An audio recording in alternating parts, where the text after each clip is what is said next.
মিথুন রাশির জাতক ও জাতিকাগণ 2025 সালের প্রথম থেকেই তাদের ব্যবসা বাণিজ্য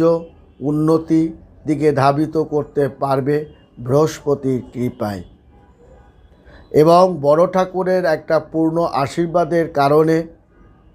মিথুন রাশির জাতক ও জাতিকাগণ অনুকূল একটা পরিবেশের মধ্য দিয়ে ধাবিত হবে এবং নতুন ব্যবসা বাণিজ্য তারা কিন্তু দিতে পারবে এবং নতুন চাকরি বাকরি পাওয়ারও তাদের কিন্তু একটা সুবর্ণ সুযোগ চলছে। এবং তারা কিন্তু অনেক মিথুন রাশির অনেক জাতক ও জাতিকাগণ তারা কিন্তু গান বাজনা বা সামাজিক কোনো কর্মকাণ্ডে পুরস্কারও পাওয়ার যে ভাগ্যটা তাও কিন্তু তাদের অনুকূলে আছে, কারণ এই অধিপতি তার বুধ কিন্তু